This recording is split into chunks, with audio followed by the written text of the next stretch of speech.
Bruce Mitchell, known as the Alligator Man, has become a local legend in Louisiana for hunting solo for decades, and his adventures in the Atchafalaya River Basin during alligator hunting season have been featured in History Channel's Swamp People. For 11 seasons out of the 13 aired since 2010, he captivated the viewers with his expertise in helping cull the population of the apex predators. Being past 60, Bruce had people wondering what's kept him busy these days, and if he's still slaying in the bayous and swamps. Bruce was born in 1960, and he, along with his younger siblings, grew up in Ponchatoula, Louisiana. He was just a little kid when his grandfather took him along to hunt alligators, and he's since acquired the skills to hunt, fish, and generally survive in the swamps. He was 15 and Janet Kleibert was 13 when they first met, and they dated for a few years before marrying in 1980, after which the couple moved into Kleibert's property. Their elder daughter, Lorraine Michelle, was born in 1981, and the younger, Janice Marie, came 3 years later.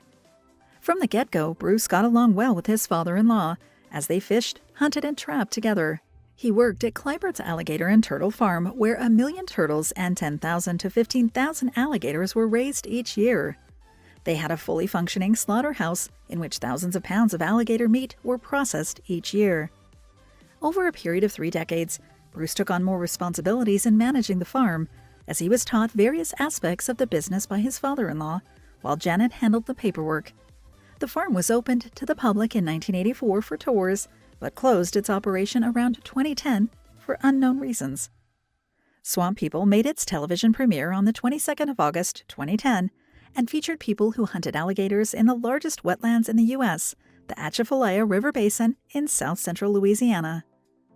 As apex predators that move fast with a tough hide and powerful jaws, alligators are greatly feared. However, they're hunted not because people were scared of them, but because their skin was used in manufacturing bags, footwear, clothes, and furniture. With a high demand for alligator leather and their harvest unregulated, there was a huge decline in their population. The American alligator had then been put on the list of endangered species in 1967, and after 20 years, the conservation effort paid off and their number increased. But that didn't mean that people could now hunt them freely, as Louisiana Department of Wildlife and Fisheries set down rules to manage them. Culling their population had become necessary because when there were too many of them, the food source in their natural habitat would be depleted, causing them to wander in search of food, often ending up in people's backyards. Hunting season began on the last Wednesday of August, and for 30 days, licensed hunters could fill their tags issued by the department. They could only use the tags on the property area that was indicated on their license and were non-transferable. The quota each season depended upon the number of alligator tags that were given to a hunter, a tag being attached to every reptile that was caught. People could make a living out of hunting alligators because one could earn as much as $35,000 in the 1-month hunting season. Bruce said that it could feed a family for an entire year, or at least get them through the winter season until around May or June, when it was time to go fishing and frogging. Hunters could keep alligator meat for themselves and sell the skin, but when the demand for meat increased, buyers wanted the whole alligator. Of course, the bigger ones were worth more than the small ones, but unless they hunted in open water, they could only harvest the ones that were caught by their baited hooks, no matter the size. The show captured how the hunters harvested the alligators using their tried and tested methods. Each hunt was interesting, as alligators would put up a fight, and viewers could see how dangerous it was to play tug-of-war with them, especially the bigger and more aggressive ones. It took a lot of strength to reel in the wild animal and position it in such a way that the shooter could hit the kill spot, which was in the center of the spine behind the skull plate. The alligator's skull plate is quite dense, and if the shooter missed the target, the bullet could ricochet. It wasn't just the killing part that drew the audience in, because the hunters' culture and way of life were shown as well. The hunters spent time with their families before and after the hunt, and viewers saw a different side of them when they were with loved ones. While everything that was shown on TV was real, it was revealed that the cast had learned to slow down the process of hunting, particularly that of being in a tussle with an alligator, so that the cameraman could capture those incredible moments. It was difficult, since they were dealing with an angry reptile, but they handled it well since they were experienced hunters. Bruce Mitchell stood out among his fellow hunters in his Liberty overalls and American flag head wrap. His adventures on the swamp as a solo hunter made him more interesting to the fans of the show and gained him a following of his own. Usually, a licensed hunter is accompanied by an individual with a sport or helper license, but Bruce hunted solo. In the baited hook and line method, one person was needed to reel in the reptile while another would shoot it. Adult male alligators could grow to 15 feet in length, about 4.5 meters, and could weigh up to 1,000 pounds or 450 kilograms, while females were relatively smaller. Viewers could only imagine how much strength it took to keep an alligator in position using the line, especially since it would be thrashing wildly in the water to escape. That Bruce could do it without any help meant that he was strong and highly skilled. After dispatching the alligator, he would first tape its jaw shut just in case it was still alive, and then use a winch to lift it into the boat. In Season 3, he was given a hunting partner, Ron Methvin, who was a sniper on a SWAT team and had also done a tour in Afghanistan. He was efficient and a big help to Bruce. Tyler Boo, or Ty, as the dog was affectionately called, actually belonged to Bruce's daughter Janice, as he was given to her as a gift. Ty mostly stayed indoors, but Bruce had taken a liking to him and started taking him to the bayou when he went hunting alligators. The two had become inseparable, which was why he was devastated when Ty was diagnosed with congestive heart failure. When Bruce could no longer deny that the dog was getting too old and too sick to continue hunting with him, he forced Ty into retirement, and he passed away in 2014 at age 13. Bruce had lots of memories with Ty, who was a good sidekick. One time, Ron saw that one of their baited hooks had caught an 11-foot alligator, but it was resting on the ground. With branches hindering him from having a clear sight of the kill spot, Bruce had no choice but to go down from the boat and use the line to position the alligator. Unfortunately, the rifle jammed, and as the alligator started going in Bruce's direction, Ty left the boat, and the predator then altered course and headed straight to the dog. Fearing for his dog's life, Bruce immediately put his weight on the alligator and shot it using his spare handgun. Falling into the water was also a strong possibility when reeling in an alligator, especially a big one. Bruce had his fans worried when he fell off the boat as he struggled to control the 750-pound alligator that he'd caught.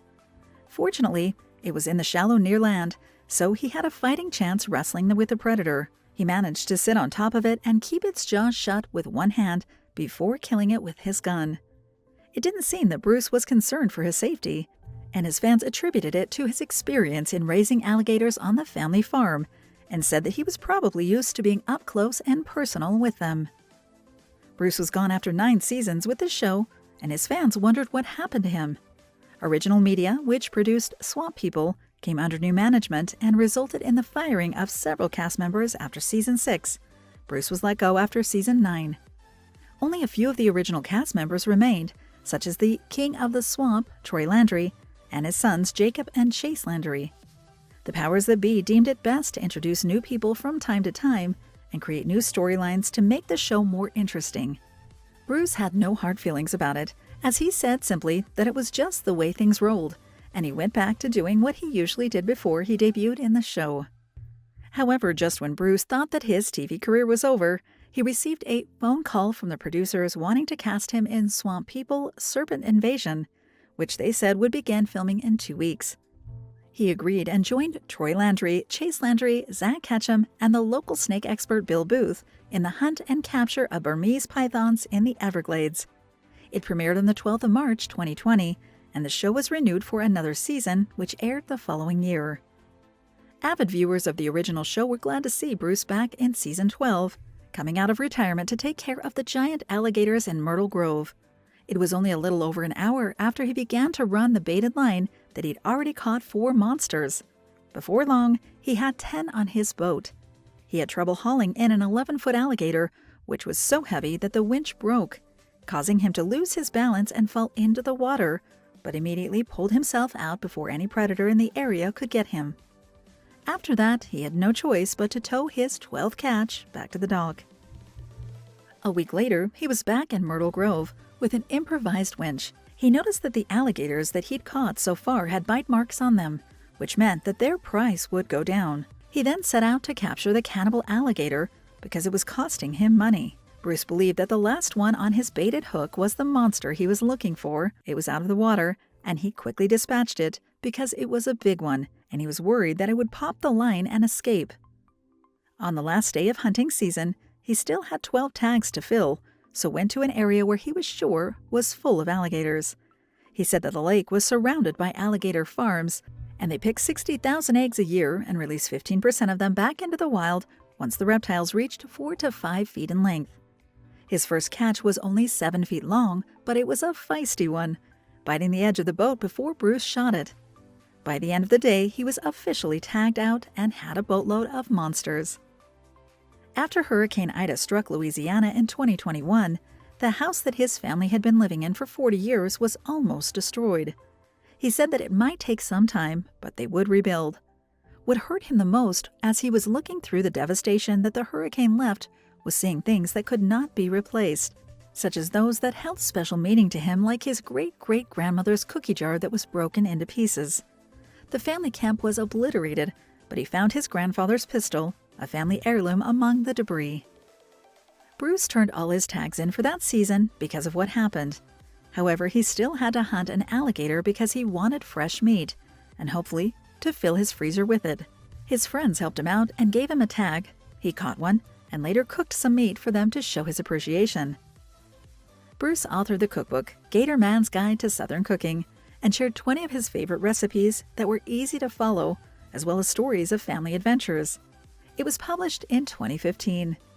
Some of his fans were disappointed when they received their copy, as it seemed that it wasn't what they were expecting and felt that it cost more than it was worth.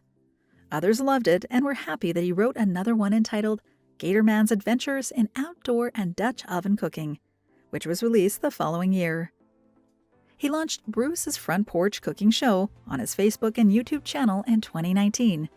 He was also invited to cookouts as a judge or a competitor and made a name for himself as a great cook.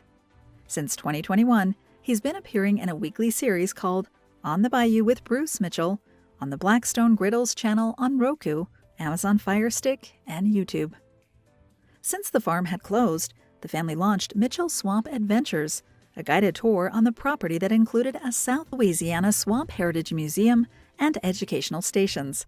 At present, the tour and their Gatorman gift and specialty shop are temporarily closed, but the online store is open, selling merchandise, including signed photos, apparel, knives, and other souvenirs.